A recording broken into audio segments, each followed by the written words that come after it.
Basically ఛాన్సులు లేకనో లేకపోతే అంటే స్టార్టింగ్ నుండి చెప్తానండి. నేను మేబీ ఆఫ్టర్ వకీల్ సాబ్ నేను కూడా గ్లామరస్ రోల్స్ చేద్దాము అన్నట్లే కొంచెం గ్యాప్ తీసుకున్నాను. బట్ దాని తర్వాత నాకు అర్థమైంది ఏంటి అంటే హీరోయిన్స్ ఆర్ ఈజీలీ రిప్లేసబుల్ అండి. If you take few heroines recent టైమ్స్లో వచ్చిన వాళ్ళు కొన్ని హిట్స్ లేకపోతే ఈజీగా రీప్లేస్ చేస్తున్నారు, వాళ్ళకి అనిపించట్లేదు.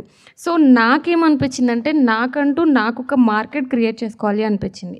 ఆ మార్కెట్ క్రియేట్ చేసుకోవడానికి ఉన్న ఒకే ఒక వే మంచి ఫిల్మ్స్ తీసి ఓకే ఈ అమ్మాయి అనన్య ఫిల్మ్ చేస్తుంది అంటే there something in that film అని చెప్పి నన్ను నేను ప్రూవ్ చేసుకోవాలి అని అనుకున్న ప్రాసెస్లో చేస్తున్న ఫిల్మ్స్ అండి ఇవన్నీ. అలాగని చెప్పి గ్లామరస్ రోల్స్ చెయ్యరా అనన్య గారు అంటే చేస్తాను, but I'll take some time. Maybe నాకు ఒక మార్కెట్ క్రియేట్ అయిపోయిన తర్వాత అప్పుడు మేబీ ట్రై చేస్తాను. That's thing. Okay, thank you. Me question. నా క్వశ్చనా, మీ అందరికీ ట్రైలర్ ఎలా అనిపించింది ఆనెస్ట్గా చెప్పండి. ఎవరెవరి చేతిలో మైక్లు ఉన్నాయో వాళ్ళు ఫస్ట్ మాట్లాడాలి. వాళ్ళు మీరే ఆబ్వియస్గా మీ చేతిలోనే మైక్ ఉంది, ఆనెస్ట్గా చెప్పండి. నేను కొంచెం ఒక 2 సీన్ల దగ్గర కొంచెం భయపడ్డాను.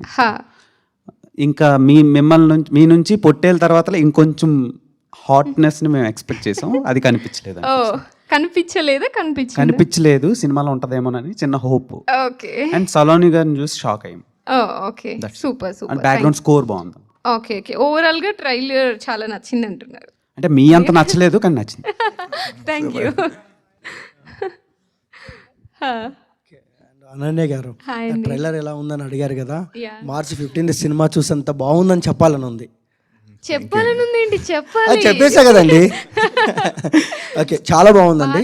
15న నాతో పాటు నాకు తెలిసిన ఒక 1000 మెంబర్స్ని సినిమాకి తీసుకెళ్ళేంత బాగుందని చెప్పండి. హ్యాపీ ఫీల్ అవుతాను, మిమ్మల్ని గుర్తుపెట్టుకుంటాను. ఓకే, థ్యాంక్ యూ అండి. సాయి చరణ్ గుర్తుపెట్టుకోండి. Yeah. Okay, first of all అండి మిమ్మల్ని వకీల్ సాబ్ సినిమాలో చూశాను.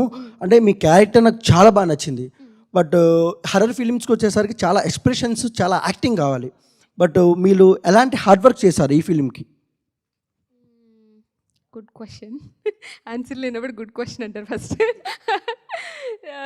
బేసిక్లీ ఈ ఫిల్మ్ కోసం అంటే నేను శ్రీనివాస్ గారు ఇన్పుట్స్ ఎక్కువ తీసుకున్నాను. అంటే తను ఒక 1-2 డేస్ వర్క్షాప్స్ పెట్టారు. అండ్ ఆల్సో ఈ సీన్కి ఎలా కావాలి అని చెప్పేసి శ్రీనివాస్ గారు ఏం చెప్తే అది చేశాను మ్యాక్సిమం.